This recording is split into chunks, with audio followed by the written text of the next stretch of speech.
पुण्यात्मा, गोली खाने की आवश्यकता नहीं पड़नी चाहिए अगर कोई भगत है तो। वास्तव में ये भक्ति नाम की नहीं है। परमात्मा कहते हैं, कह कबीर सुनो भाई साधो, मैं तो हूं विश्वास में। अरे विश्वास है तो नाम काम करेगा। नाम तो सबने ले रखा है, क्यों मर रहे हैं भाई? अकाल मौत मर रहे हैं, सबके घरों में लड़ाई झगड़े आज 90% भक्तों के। क्यों? क्योंकि विश्वास ही नहीं है। क्या चीज? बंदी छोड़ सदगुरु रामपाल जी भगवान की जय। मैं शाहपुरा के पास ज्ञानपुरा में मैनेजमेंट ने ज्ञानपुरा से पहले एक गांव में सत्संग भी रखवाई थी और दास वहाँ पहली बार इस साथ संगति में गया था। दास के पैरों में जलन थी और मसे की जबरदस्त बीमारी थी। डॉक्टरों को दिखा के पूरी तरह परेशान हुआ था और वो साथ संगत से घर नहीं लौटा। उससे पहले मेरे वो सारे कष्ट दूर मालिक ने किए थे। जय हो बंदी छोड़ सतगुरु रामपाल जी भगवान। सुबह 7 बजे घर पहुंचा दूसरे दिन, तो भगत जी का फोन वहां से आया। मेरा फोन पड़ा पड़ा ऑटोमेटिक लग गया। उनका फोन है, रामेश्वर जी घर पहुंच गए। वो परमात्मा की दया भाई साहब, सत्संग माला कर रहा हूँ, बहुत अच्छी बात है। फिर मैंने उनको ये बात बताई तो उन्होंने एक ही वर्ड कहा, जय बंदी छोड़ के। सदगुरु रामपाल जी भगवान की। अब जैसे ये ईसाई धर्म वाले हैं, ये आए दिन यूट्यूब पे, फेसबुक पे, चर्चों में क्या करते हैं? ये प्रेयर करते हैं, हम आपके लिए प्रार्थना करेंगे, हम आपके लिए प्रेयर करेंगे, यीशु तुम्हारे दुख दर्द दूर करेगा, यीशु तुम्हें चंगा करेगा। अरे काहे की प्रेयर कर रहे हो? अपना टायर तुम पंचर कर रहे हो बिना ज्ञान के। ये काल उस विनाशकारी समय से आने से पहले सबकी हवा निकाल देना चाह रहा है। वो नहीं समझ रहे, वो नादान बच्चे बेचारे। यीशु आएगा, यीशु आएगा। अरे यीशु तो 1951 में आ गया भाई। जब ईसा मसीह को सूली पे लटकाया गया था, उसके बाद में जो 4 दिन बाद में जो जिंदा हुआ था जो कब्र से, और 40 दिन तक रहा था, जिसने चमत्कार किए थे, वो कबीर परमात्मा था। उस ईसा मसीह की महिमा बनाए रखने के लिए, ताकि भक्ति जीवित रहे। नहीं तो लोग भक्ति करना छोड़ देंगे कि जब हम जिसको भगवान मानते थे उसकी ऐसी दुर्गति से मौत हुई तो क्या फायदा इस भक्ति का। और भगवान ने पिछली पीढ़ी तक इस भक्ति को जीवित रखना था। उस कबीर परमेश्वर ने वहां वो रोल किया। अब कहते हो बादलों से आएगा, वो फलाना से आएगा, वो तो आ चुका है भैया। तो भगत जी ने जो कहा वो बिल्कुल सही है, क्योंकि भगत पहली बात तो झूठ नहीं बोलता, और तीसरी बात ये परमात्मा की महिमा में लिखा हुआ कि परमात्मा तो खड़े खड़े लाभ देता है, खड़े खड़े। अब देखो आपकी आंखों के, देखो हमें लाभ क्यों नहीं मिल रहे आज। बहुत सारे भक्तों के हमारे पास में फोन आते हैं, वो कहते हैं भगत जी मैंने पाठ भी कराया, मैंने ज्योति भी कराई, और मैं तो ये टीवी पे इंटरव्यू सुनता हूं, नाम लेते ही उसका कैंसर ठीक हो गया, उसका वो ठीक हो गया। अरे भैया ठीक इसलिए हो गया क्योंकि उसने विश्वास किया। उसने विश्वास किया भाई, और उसके पिछले संस्कार मजबूत हैं। गुरुदेव ने क्या बताया कि उस भगवान ने नामदेव के हाथ से दूध क्यों पिया? बाकी लोग भी तो दूध पिला रहे थे। भगवान ने कर्माबाई का खिचड़ा क्यों खाया? बाकी क्या खिचड़ा नहीं खिलाते थे? सबका क्यों नहीं खाया भगवान ने? परमात्मा ने कहा कि इसके पीछे रीजन है कि पिछले जन्म से होते हैं पूर्ण हंस मुराद। ये पिछले संस्कार उन आत्माओं के होते हैं जबरदस्त, जिसकी वजह से परमात्मा भक्ति को जीवित रखने के लिए और उन आत्माओं के हृदय में एक वो विश्वास बनाए रखने के लिए और आने वाली पीढ़ियों के लिए उनको एग्जाम्पल बनाने के लिए वो खेल खेलता है परमात्मा। तो ये जो भगत कहते हैं कि भैया उसका तो नाम लेते कैंसर ठीक हो गया, उसकी छोरी मर गई थी भगवान ने जीवित कर दिया, उसके ये रीजन होते हैं। हमने ये टीवी चैनलों पे मीठे मीठे इंटरव्यू देख के भ्रमित होने की जरूरत नहीं होनी चाहिए। अब एक भाई था वो खाली इसी बात को लेके गुरुजी से रुस गया कि मेरे तो दुख ही दूर नहीं हो रहे। वो क्यों? बोलो गुरुजी तो कहते हैं जब ही सतनाम हृदय धर्यो भयो पाप को नाश, और जैसे चिनगारी अग्नि की पड़े पुरानी घास। तो गुरुजी तो कहते हैं जब सतनाम ले लेगा तो बिल्कुल सारे पाप कर्म तेरे भस्म हो जाएंगे। तो मैं तो सतनाम ले लिया भगत जी, 6 महीने हो गए, मेरा तो ये रोग ही नहीं कट रहा। अरे मैंने कहा भैया थोड़ा समझने का प्रयास कर। परमेश्वर क्या कह रहे, जब ही सतनाम हृदय दे रहे हो भयो पाप को नाश। जिस प्रकार गुरुजी ने बताया कि माचिस होती है, माचिस की तिल्ली तुम घास के लगाओगे तो वो घास को जला के नाश कर देगी। अब ये भी तो देख, एक तरफ तो 1 किलो घास है, एक तरफ 1 टन है, तो माचिस तो अपना बराबर काम करेगी, दोनों को आग लगाएगी। लेकिन जो 1 किलो है वो तो 5 मिनट में भस्म हो जाएगी, और 1 टन को भाई लग जाए 4 दिन। तो तेरे पाप कर्म भी तो देख है कितने युगों युगों के। पुण्यात्माओं बहुत गहरा है ये अध्यात्म, जितना जाओगे उतना ही अंदर। परमात्मा क्या कहते हैं, जुगन जुगन के पाप सब युगन युगन के मैल। युग और जुग ये 2 शब्द हैं। जुगन जुगन के पाप सब और युगन युगन के मैल, जानत है जगदीश तू बहुत किए बद फैल। ये परमात्मा तू जानता है कि उन जुगों जुगों में और युगों युगों में हमने कितने पाप कर्म किए हैं। युग, एक युग, और जुग कितने युगों को मिला के एक जुग बनता है। कहते हैं इतने युगों से तू पाप कर्मों में धसा हुआ है, और अब तू चाहता है कि शरण में आते तेरे सारे में पाप कर्म हल्के कर दूं। तू भी तो उतना विश्वास बना के दिखा एक बार। तू चाहता है मेरे सारे पाप कर्म नाम लेते भस्म हो जाएं, और मैं चाहता हूं कि नाम लेते तू मेरे ऊपर समर्पित हो जा। क्या तू हो पाएगा? नहीं, तो मैं कैसे काट दूंगा। गुरुजी कहते हैं ये तो वही बात है, जितनी चीनी डालोगे उतना ही मीठा होगा। तो परमात्मा तो खड़े खड़े लाभ देने के लिए तैयार है भाई, लेकिन कोई लेने वाला चाहिए। भगत जी कह रहे हैं वो गलत नहीं है जो इनके साथ जो हुआ है, परमात्मा ने उसके एग्जाम्पल दिए हैं। ये सत्संग सुनो पुण्यात्माओं, ये वही भगवान है, कोई दूसरा नहीं है, ये काशी वाला ही है।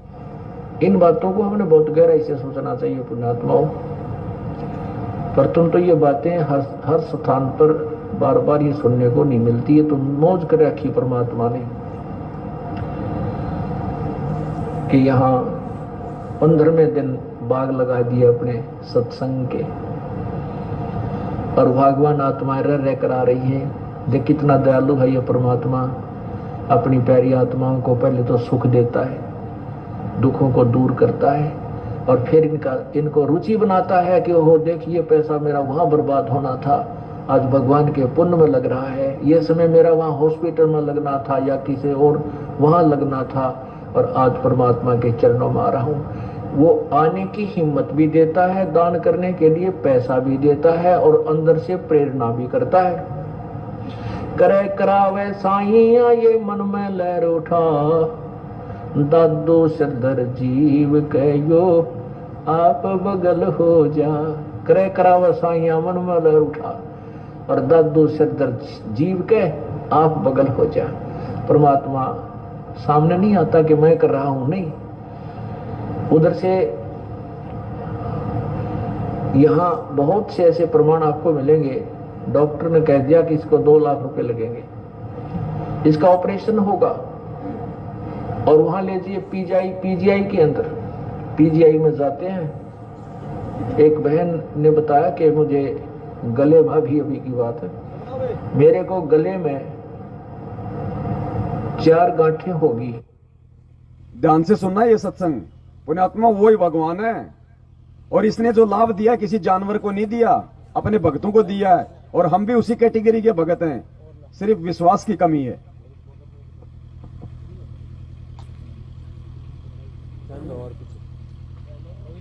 में 4 गांठें होगी, पानी भी नहीं गटका जाए, अंदर नहीं जा रहा था। और यहाँ आसपास के हॉस्पिटलों में दिखाया, उन्होंने बताया भी ये तो कैंसर हाउस है, और इसको ऑल इंडिया में ले जाओ। ऑल इंडिया में ले गए, उन्होंने चेक किया, उन्होंने कहा कि ये तो कैंसर है, ऑपरेशन का भी हमारे पास समय नहीं है, समय दे दिया ऑपरेशन करने का, उस समय आना और ये दवाई खाना। तब तक वह बहन आई हुई है यहीं पर, आज भी यहीं देखी थी मैंने उसको। अभी हफ्ते पहले उसने ये बात इस दास को आके अपनी बताई, उसने नाम ले रखा पहले से। तो वो कहने लगी मैं वापस आ गई, उम्र अभी उसकी 30-35 के आसपास है। कहने लगी सारी रात रोई है परमात्मा, अभी तो मैंने जीवन वैसे ही खो दिया, आपका नाम भी ले रखे थी, भक्ति भी करती थी, लेकिन अब तो भक्ति पूरी हुई नहीं, मैं जीवन की भीख मांगती हूँ कि मेरी भक्ति पूरी हो जाए और किसी वस्तु सच्चाई भगत जी, या तो एक बार अपन चाय पी ले, क्योंकि बीच बीच में फिर ध्यान डाइवर्ट होता ना, फिर साथ संगति का मजा नहीं आता। सबका ध्यान उसी चीज पे केंद्रित होना, तभी साथ संगति का मजा। चाय पी लो, कोई दिक्कत नहीं, हमारे पास समय है परमात्मा की दया से। और ये समय परमात्मा जब तक देगा, चाहे 10 साल हो जाएं, जब तक भक्ति चाहने वाला और मोक्ष चाहने वाला प्राणी सतगुरु रामपाल जी को भगवान के रूप में हृदय से स्वीकार नहीं कर लेगा, तब तक ये समय मिलता रहेगा।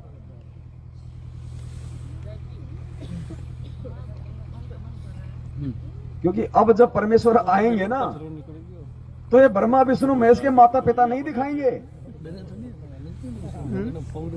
ये तो दिखा दिए जितने दिखाने थे भगवान ने, और जिसको देखने होंगे वो मालिक ने डाल डाल के सीडी में और मेमोरी कार्ड में भर दिए। अब तो हम जैसे नालायकों ने अपने भगवान की महिमा गानी है। आश्रम में बैठा के सिंहासन पे भगवान को भोग लगेगा जैसे आज लग रहा है। अब गुरुजी अपने आप को छुपाने वाला रोल नहीं करेंगे। अब उन्होंने अपनी पहचान करवा दी। भगत जी वो जनरेटर, अब तो परमेश्वर को भोग लगेगा जैसे यहां लग रहा है। भगत जी जनरेटर, अब तो मालिक राज करेगा पूरी दुनिया पे। चाय कॉफी। और परमात्मा कहते हैं, जय कोई मानस शब्द हमारा राज करे काबुल कंधारा। परमेश्वर के बच्चे ही राज करेंगे पूरी दुनिया पे। पुण्यात्माओं, सत्कर्म मान लेना, वो समय दूर नहीं है। अमेरिका का राष्ट्रपति भी अगर अपना राजकाज का सुबह देखेगा तो पहले गुरुजी को दंडोत करके फिर बैठेगा सीट पे। वो समय आएगा, क्या कहा परमात्मा ने, पूरे विश्व में जाएगा, सीमाएं समाप्त हो जाएंगी, ये टुकड़ों में देश रहेंगे लेकिन आर्मी हट जाएगी। वो समय आएगा, एक झंडा होगा, एक भाषा होगी, एक देश होगा, एक विधान होगा परमात्मा का। और पुण्यात्मा आने वाले समय में एक ही जयकारा होगा, बंदी छोड़ सतगुरु रामपाल जी भगवान की। ये गरीबदास जी का, स्वामी रामदेवानंद जी का, सब हट जाएंगे। हम भोग लगाते हैं। कई भाई कह रहे थे कि भाई भगत जी हम पहले ये नहीं बोलते थे। चलो अब आपको परमात्मा ने प्रेरणा के लिए आपने भोग आरती के अंदर वो एडिट कर दिया। बाकी हम तो जब गुरुजी जब बोल लेते थे कि हे कबीर परमात्मा, उन्हीं के अवतार गरीबदास जी महाराज, उन्हीं के स्वरूप फलाने महाराज, और उन्हीं के स्वरूप और पूज्य गुरुदेव स्वामी रामदेवानंद जी आप जी का भोग प्रसाद।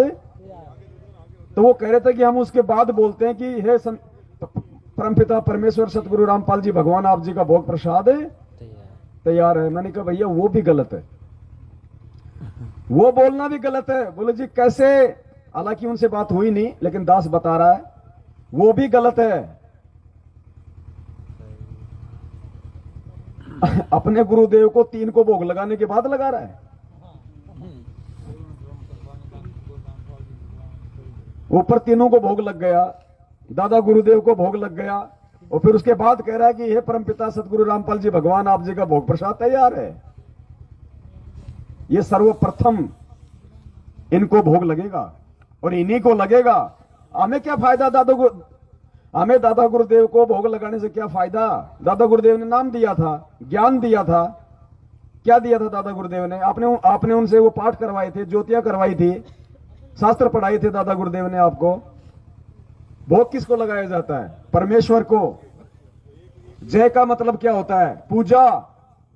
जय बोलना मतलब। और पतिव्रता औरत किसकी पूजा करती है? हम। तो फिर हम कितनों की पूजा कर रहे हैं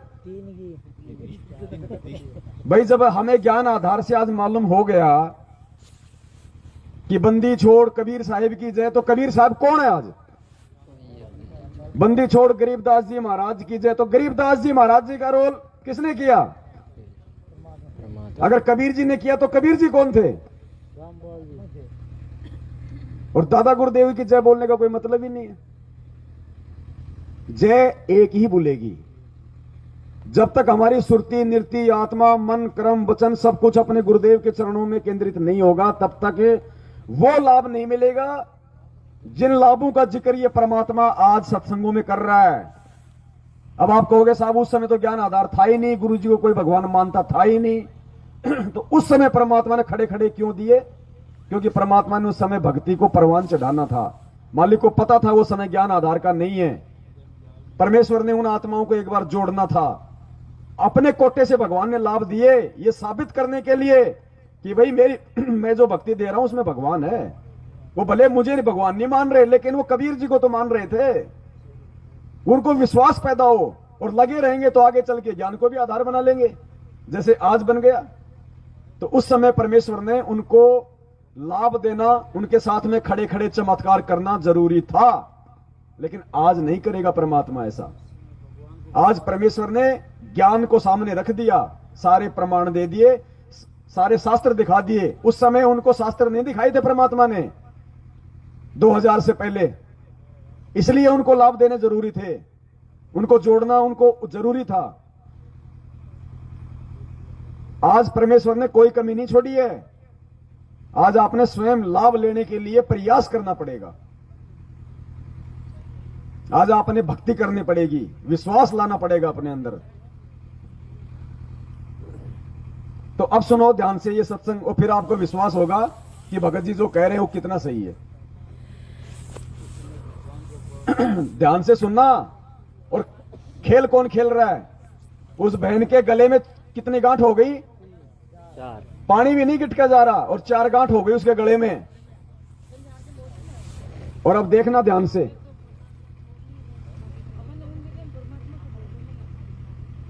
क्योंकि मुझे चाह नहीं रही, सारी रात रोई। मेरे को गले में थे। यहाँ बहुत से ऐसे प्रमाण आपको मिलेंगे।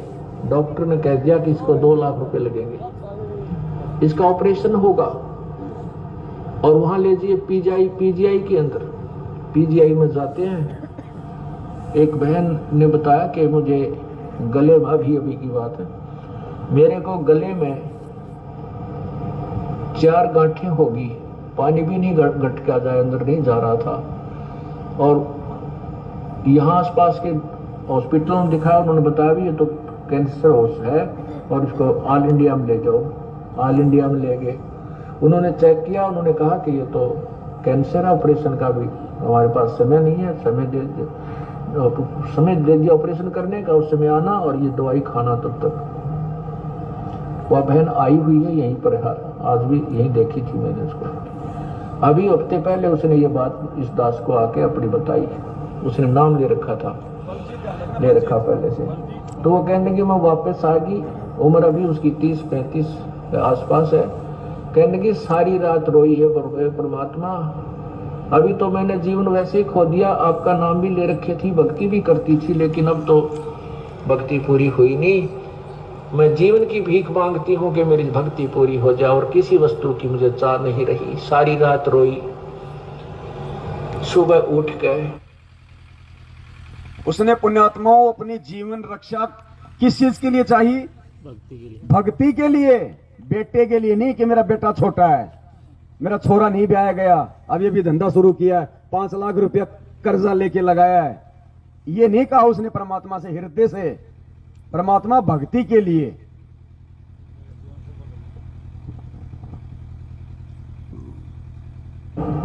जब मैं रो रही थी तो एक पड़ोसन, एक लड़की आ गई। उस लड़की के रूप में गुरुजी आ गए बन के, और देखना फिर सुबह उठ गए। जब मैं रो रही थी तो एक पड़ोसन, एक लड़की आ गई। क्या बात हो गया? कहने लगी मेरे तो ऐसे ऐसे भयंकर बीमारी होगी, मरूंगी मैं, छोटे छोटे बच्चे मेरे। तो उसने ऐसे मुंह दाब दिया, वो 4 गांठ टूट गए और वो ऐसे मेरे को जैसे उल्टी गिरी, वो 4 इतनी बत्ती सी बाहर निकले। उसको हमने लिफाफे में डाला और जिस दिन ऑपरेशन कराना था उस दिन वहां ले गए उसको, उनको भी ले गए, आप भी गई। डॉक्टरों को दिखाया, डॉक्टर कहने लगे ये तो इनने का तो हमने ऑपरेशन करना था, तू आप कर लाई। हाँ, ये तो इन्हीं के लिए तुम्हें हमें बुलाई थी, इनका तो आप पे हो गया, आप पे कर लाई। और ऐसे कहते मुंह बागे देखा वन्यारे जख्म ने, बोले जाओ ठीक हो जाएगी, अपना इंजेक्शन दो दवाई दे दी, ठीक हो गया, अब कुछ नहीं, तेरा सब ठीक है। बोलो सतगुरुदेव की जय। अब वो बहन उसकी छाती बांध के देखो वह क्या सोचती होगी, कितना वो अपना कितना समय देगी मालिक के लिए। उसका जीवन दान है, ये परमात्मा की तरफ से एक्सटेंशन है। और वेस्टे दो पैसा जो बता दिया वो न्यारा, और हाहाकार माजरी थी वह न्यारी। वो बहन यही खड़ी होगी मेरे ख्याल में, सुनीता आई हो तो खड़ी हो एक बहन, सुनीता बहन।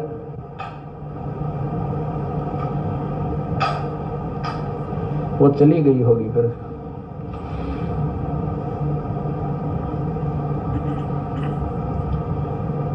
तो कहने का भाव ये है पुण्यात्माओं, अब कहते करे करावे साईया मन में लहर उठा। अब उस बहन की कितनी रुचि दान में भी, सेवा में भी आगे खड़ी रहा करेगी, सत्संग भी सुनने आया करेगी कि मुश्किल से भगवान ने दोबारा जीवन दिया है। तो ऐसे ही ये परमात्मा हमारे जन्म मरण के रोग को जड़ से निकालेगा। तो क्या बताते हैं, नर से तीतू पशुआ की जय गद्दा बैल बनाई, ये 56 भोग कहाँ मन भोरे, कहीं कुरडी चरने जाई। ये 56 भोग कहाँ मन भोरे। पुण्यात्मा बहुत गहराई से सोचा करो इन बातों को जो आपको बताई जाती है। कोई शौक नहीं है, हम कह रहे हैं तुम सुन रहे हो, ये कहन सुनन तक नहीं रखना। ये बातें कहन सुन की नहीं, ये कर पाड़ने की है। ये केवल सुनन तक सीमित नहीं रखना, इनके ऊपर कदम टू पॉइंट आपने चलने का प्रयत्न करना है। सहारा भी भगवान देगा, कबीर परमात्मा आपको सहारा भी देगा।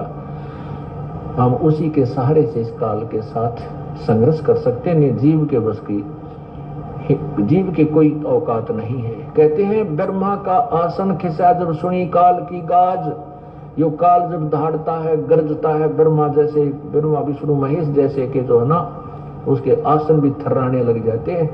और अर्जुन जैसा योद्धा देख कर उस काल को कांप रहा था, तो बाकी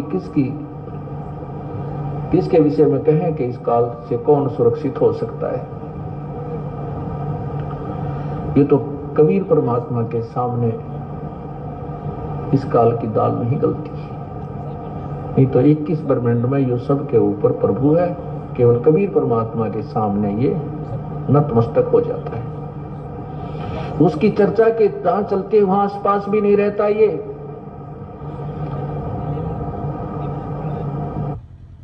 इस कबीर परमात्मा की जहां चर्चा चलती है, काल उसके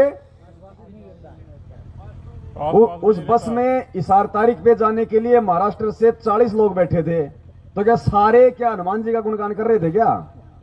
कोई तो चर्चा कर रहा होगा। सुबह 4 बजे का टाइम था, कोई नित्य नियम कर रहा होगा, कोई मंत्र कर रहा होगा, सारनामी वाला सारनाम का कर रहा होगा। फिर क्यों आ गया वो पास में? गुरु का वचन तो फेल नहीं हो सकता, क्योंकि किसी की मर्यादा नहीं थी। जिसने इसार तारीख पे जानने के लिए वहां से कदम रख दिया था, उसी समय वो परमात्मा से दूर था।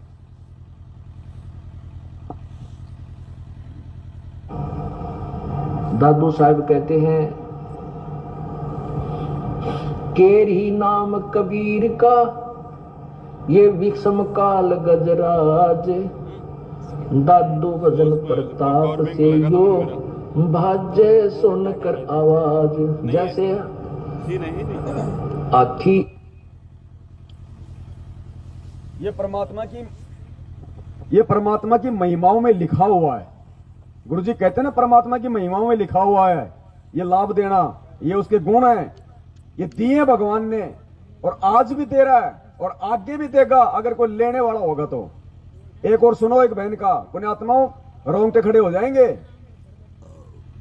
फिर मालूम पड़ेगा आपको कि सतलोक आश्रम बरवाड़ा में हॉस्पिटल किसने खुलवा रखा था, गुरुजी ने या उन काल एजेंटों ने? जिनको भगवान पे विश्वास नहीं था, उन्होंने वो हॉस्पिटल खोल रखा था, जो बरवाला कांड के बाद एक मुकदमे का कारण बन गया। दास ने उस पर 4 घंटे का वीडियो बनाया था, जब उस मुकदमे में आया था फैसला कि ये सारे के सारे जो ये कुकर्म है, ये मैनेजमेंट वालों की अपनी सोच है, गुरु को मानुष मानने के चलते। अरे गुरुजी के बॉडीगार्ड, पुण्यात्माओं, आज आप गुरुजी के पीछे उनकी रक्षा के लिए बंदूक लेके चल सकते हो क्या? हिम्मत है क्या? नहीं है? गुरुजी के बॉडीगार्ड। अरे 50,000 मिलेंगे, कोई तो खड़े हो। नहीं नहीं सही पैसे। है ये गुरु को मानुस मानने के चलते ऐसी घटिया सोच थी मैनेजमेंट की। और एक नहीं 40-40 चलते थे, 30-30, 20-20 सत्संग गुरुजी करते थे। चारों तरफ शीशा लगा रखा था। कौन सा शीशा? बुलेट प्रूफ, बंदूक भी नहीं जा सकती उसके अंदर गोली, वो शीशा लगा रखा था। और उस शीशे के दोनों तरफ संगत की तरफ बंदूक तान के दो और खड़े रहते थे ना, जब तक गुरुजी सत्संग करते थे। अरे मेन गेट पे तो मशीनों से हमारी चेकिंग। गुरुजी के तूने शीशे ऐसे लगा रखे जिनमें बंदूक नहीं जा सकती, दो तुम और खड़े हैं, और सामने बेचारे ये भोले भगत, ये गरीब भगत बैठे। हमें भगत नहीं, वो आतंकवादी समझते थे कि पता नहीं कौन सा मार देगा गुरुजी को। अब बताओ, ये हाल था। ये विधान भगवान ने चेंज करना है पूरा। ये गंदगी थी जो भगवान ने निकालनी थी। आश्रम में स्विमिंग पूल जो गुरुजी की बदनामी का कारण है। अरे हमें तो परमात्मा कम से कम सुविधा देने की बोलता है, और गुरुजी वहां पे 15 लाख का अपने बच्चों के दान से स्विमिंग पूल आके छिपके मार के नहाएगा। ये घटिया सोच किनकी? उन काल प्रेरित लोगों की। काल ने उनमें पहले से ही प्रेरणा कर रखी थी, अपना एजेंट बना रखा था। सतलोक आश्रम बरवाड़ा में पीछे 5 मंजिल का महल खड़ा कर रखा था मार्बल का। किसने किया? वो भगवान तो आज 8x12 की कुटिया में सो रहा है, जहां पे फर्श भी टूटा हुआ है। ये वो संत है जो 120 साल तक वो काशी में रह के चला गया झोपड़ी में, आज मार्बल में सोएगा बना के।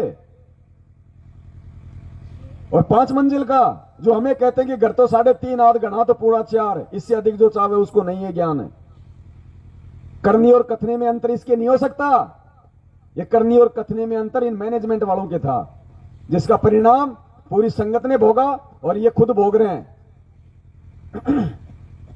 जो व्यक्ति संगत के दान पे हराम के टूक तोड़ता हुआ पुलिस के डर से भगोड़ा बन के घूम रहा है, वो भगत नहीं है, वो जीवन नहीं है, धिक्कार है। भले उसके पास में लाखों रुपए हो, उसके पास में अरबों रुपए हो, वो जीवन नहीं है उसका।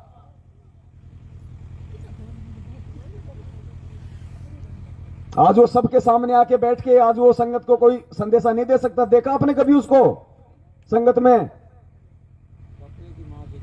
अरे गुरुजी के असली बेटा बेटी कौन है?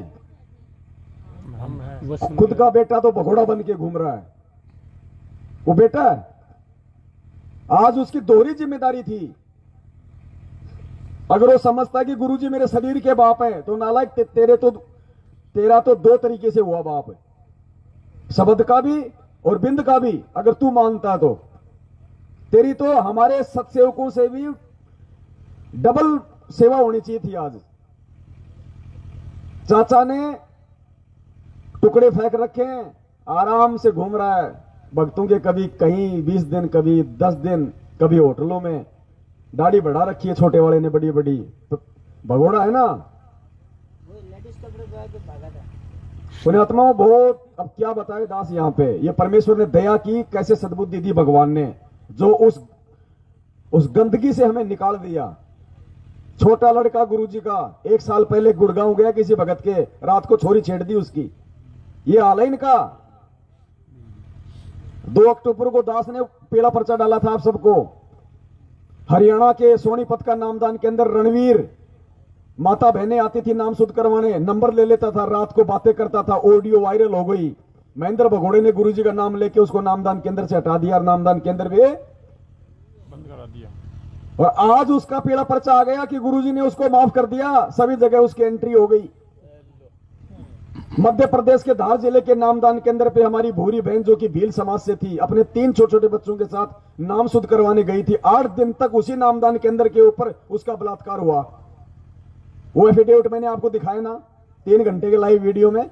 उसके पति ने जाके पुलिस में रिपोर्ट करी। 15 लाख रुपए दिए उसके पति को मैनेजमेंट वालों ने, और वो भी गुरुजी का नाम लेके कि गुरुजी का आदेश है इस केस को रफा दफा करवाना है। और फिर उस भूरी को उसके पति ने इतना मारा, 8 दिन तक वो हॉस्पिटल में एडमिट रही। और नामदान केंद्र वाला बोल रहा है मेरे को तो उससे प्यार हो गया था, जबकि 2 बच्चों का बाप हो, 3 बच्चों की मां हो। तो ये क्या मतलब, वो प्यार वार खेलते हैं क्या? ये ये हो रही है भक्ति इनकी। गुड़गांव नामदान के अंदर सफेद डाडी आ रही लॉकडाउन में, एक दिल्ली से हमारी बहन जिसकी मैंने ऑडियो डाली थी, नाम शुद्ध करवाने गई थी, अकेली थी बेचारी, अंदर से कुंडी लगा ली, बड़ी मुश्किल से भागी। ये राक्षस हैं। परमात्मा जो कहते हैं ना कि जो सतयुग में जो राक्षस थे वो कलयुग के ब्राह्मण, वो असली ब्राह्मण ये हैं। ये वो तो फिर भी शर्म कर जाते हैं समाज वाले, तो इनको शर्म नहीं है। कितने कुकर्म गिनाए, गिनती नहीं है। लेकिन आज हमारा मकसद परमेश्वर की महिमा, इनके कुकर्मों की गिनती करना नहीं है।